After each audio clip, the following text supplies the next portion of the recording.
Welcome to The Eye Opener. I'm your host, Michael Lewis. Amazon permanently deleted America's frontline doctors website for so-called misinformation. Intel about the high-ranking Chinese defector is coming out. While Beijing is trying to muddy the waters, what do we know about this defector so far? The entire Portland Police Rapid Response Team quit after one of its officers was indicted for using force in a riot. How would the resignation impact the city's safety? Officer Tatum offered his insight into the agenda behind the Defund the Police movement. Okay, my friends, let's take a closer look together.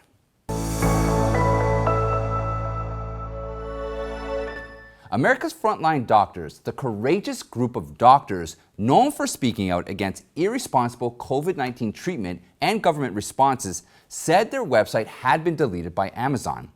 Amazon sent a notice to the group just 4 days before removing the website. The message said, the project is hosting misinformation about vaccines and was reported as objectionable content to Amazon's web services. So they can no longer host it. America's frontline doctors were determined. They frantically worked around the clock to keep their site alive because they said they'll never allow Jeff Bezos and Amazon to censor them. In the cancel culture, the side with power never argues with its dissidents. Amazon isn't able to challenge the group's scientific data and facts, so it removed the group entirely. Last July, the group was in the spotlight when they presented scientific and clinical evidence that hydroxychloroquine was highly effective in treating COVID-19 patients. The message was so controversial at the time, or actually it was just a forbidden topic, that America's frontline doctors immediately became the target of left and mainstream media. Some members of the group, including the founder, Dr. Simone Gold, were fired. Recently, hydroxychloroquine has reemerged as a drug that did indeed help patients survive during the pandemic. The group's new website is currently up and running. We respect these doctors' determination in speaking freely about medical treatments and their fight for Americans to get the best quality health care without interference from the media and politics. This is what doctors should be like. Independent overseas Chinese media is buzzing with stories of the high-level defector who has been working with the Defense Intelligence Agency, DIA, for months. We now have a name, Deng Jingwei. Here's what we know so far. Deng is the Vice Minister of China's State Secretary Ministry. According to publicly available information, Deng was responsible for the ministry's counterintelligence efforts. In other words, he's in charge of catching spies. Deng defected to the United States through Hong Kong in mid-February under the guise of visiting his daughter at a university in California. As soon as Deng landed in California, he contacted the DIA and disappeared into DIA's custody. Sources inside the U.S. intelligence community said the DIA kept Deng's presence under wraps to prevent other agencies, including the FBI, CIA, and the State Department, from accessing the defector.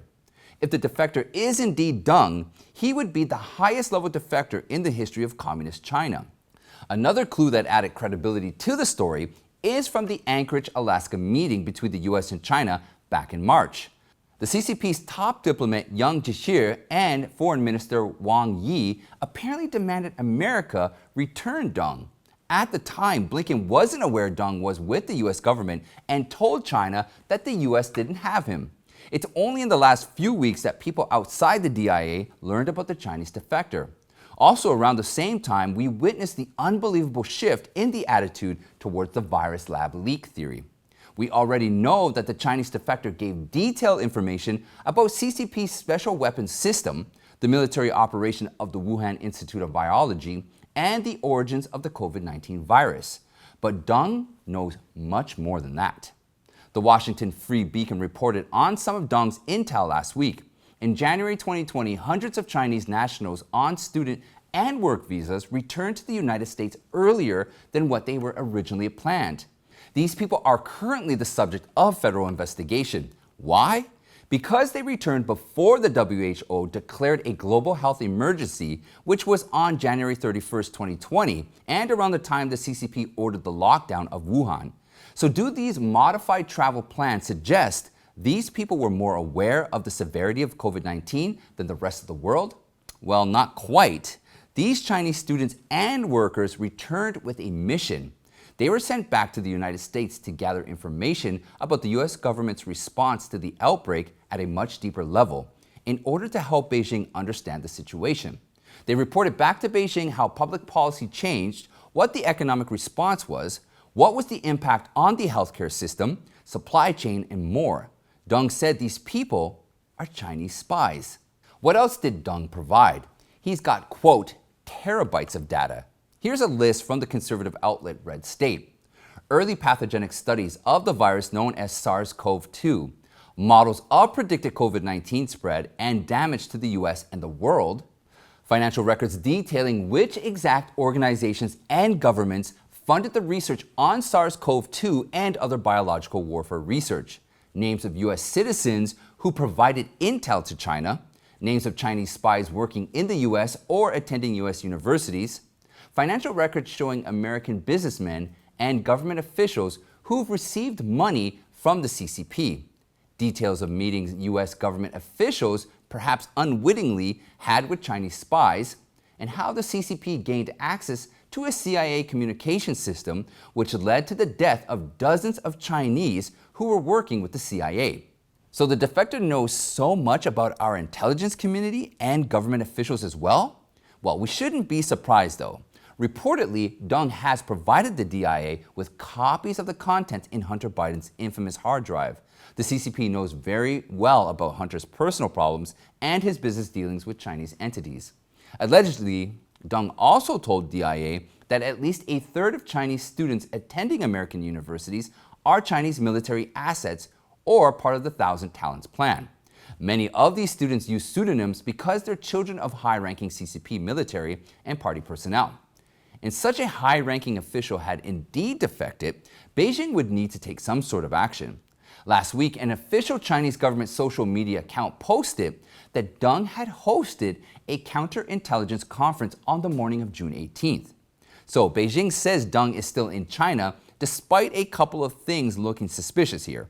First, the official report didn't include any pictures of Deng at the conference. If you really want to refute a rumor, a picture is worth 1,000 words. Second, the Chinese state-run version of Wikipedia, Baidu, removed Deng's entry. Third, the timing of the Chinese news coincides with the revelation of Deng's identity in the US. The information from Beijing convoluted the whole thing, but maybe this is exactly what the regime intends to do. With sources within the intelligence community, Red State seems pretty confident that the defector is Deng Jingwei. But in this world, anything's possible. Take a step back. No matter who the Chinese defector is, the DIA holds high confidence in the accuracy of his claims. This defector is indeed a bombshell and a game changer. As internal sources said, he has the rest of the intelligence community petrified. As the lab leak theory is gaining momentum, last month 18 scientists published an article in the journal Science calling for a more in-depth investigation into the virus's origins. While this is nothing new, one of the scientists, Elena Chan from the Harvard School of Medicine, reflected on why some scientists lied to the American public last year. Chan said there had been anxiety among scientists about publicly discussing the lab leak theory for fears that what they say could be used to support racist rhetoric.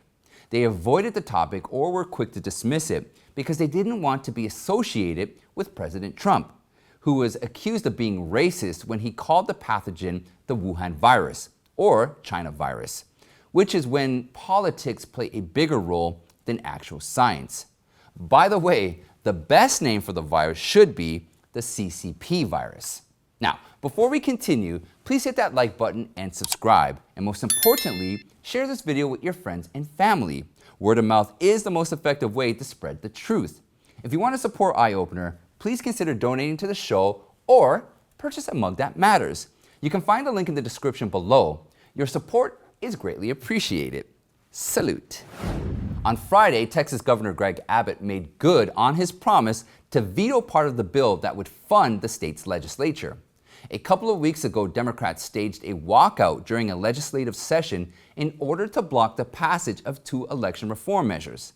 As a result, the required 100-member minimum wasn't met to pass the legislation.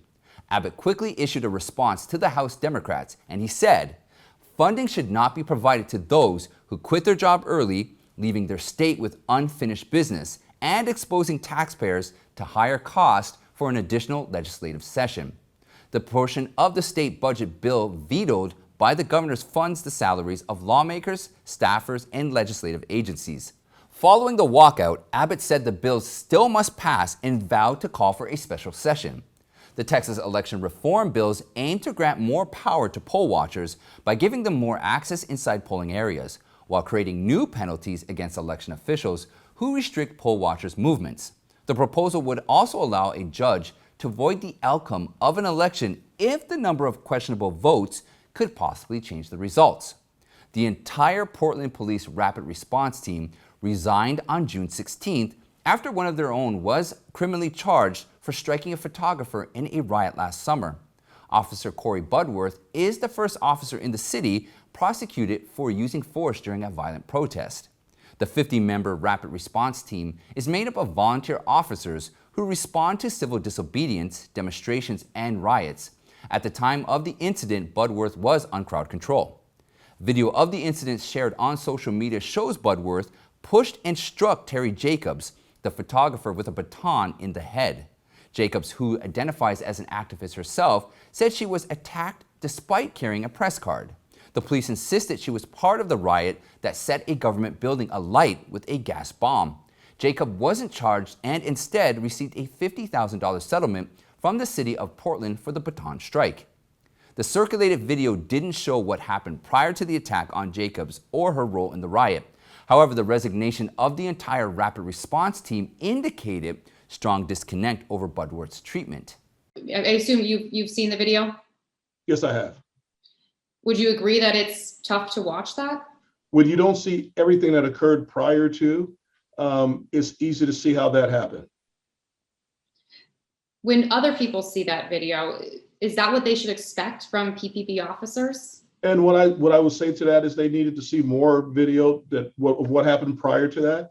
And that's why the PPA is a strong supporter and has been for years of body cams, while our city council and others refuse to equip our officers with body cams. The Portland Police Association said, unfortunately, this decorated public servant has been caught in the crossfire of agenda-driven city leaders and a publicized criminal justice system.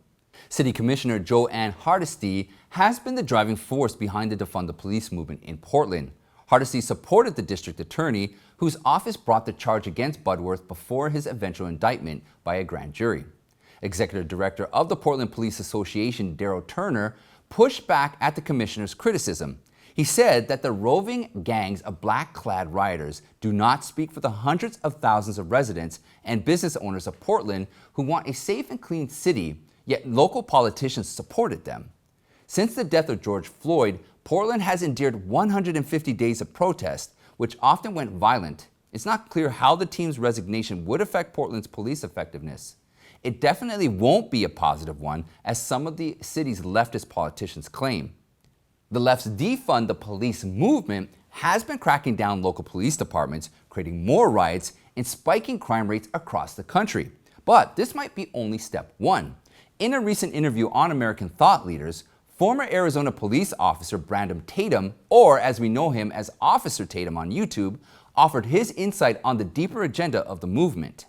Well, I believe it's an agenda to completely destroy and dismantle local police departments so that the government can have control of law enforcement in this country and push a worldwide, a nationwide agenda that cannot be accomplished, because in our country, states have rights and local municipalities have the ability to control what goes on in their city, i.e. if you have a mask mandate, just say a federal government want everybody to wear a mask. Well, states have rights and the governor does not have to comply with that. Also, states and municipalities do not have to comply with mandating masks. Now, if the police departments are federalized, then when they start to come down with mask mandates, vaccine mandates, also, the obstruction of the Second Amendment, they want to ban AR-15s, all of the above. I believe that the government has a lot more leverage federalizing these agencies, and that's the end goal. I don't believe it has anything to do with racism, police brutality. Cities across the U.S. were cutting funds to their police departments left and right. For example, New York City cut $1 billion from its police budget, and Los Angeles cut $150 million. In Minneapolis, the city council took it one step further when it tried to abolish and replace its police department. The National Fraternal Order of Police reported murder rates in 2021 have skyrocketed in cities where police departments have been defunded compared to last year. As of May 25th, murder rates in New York City, Chicago, and Los Angeles were up 22 to 27%. Washington, D.C. and Philadelphia was up 35 to 40%. Minneapolis was up 56%. And when it comes to Portland, this number is just mind-boggling. Portland's crime rate increased by 800%. So what's really the priority for these cities? Public safety or still defunding the police? But according to Officer Tatum, the out-of-control crime rates are all part of the plan. It will be used to justify the federalization of police that might be the real police reform the Biden administration has been talking about. Now finally, let's take a look at the troubled state, Georgia. Secretary of State Brad Raffensperger said he's set to remove roughly 100,000 names from the state's voter rolls. Why do these names need to be removed? Because election mailings sent to them bounced back, or they hadn't had contact with election officials for at least 5 years. However, a more important question is, shouldn't these ineligible voters be removed ahead of an election instead of after? 100,000 is by no means a small number. It represents 1.3% of the state's registered voters, and Biden only won Georgia by less than 12,000. In 2019, Raffensperger beat Democrat Stacey Abrams in court to remove 300,000 outdated voter files. But the Secretary's office eventually reinstated 22,000 names after a challenge from Fair Fight Action, a group founded by Abrams for addressing voter suppression. Upon hearing the news of another purge, CEO of the Democratic Party warns they'll be reviewing the removal list thoroughly and reaching out to impacted voters to find errors. And that's it for today, my friends. Check out this playlist right here for more eye-opening content. You can join me on the Eye Opener Telegram chat room and follow me on Newmaker, Gab, and Parler. Don't forget, please sign up to the email list so that we can stay in contact with each other. I'd like to thank you all, and I'll see you next time.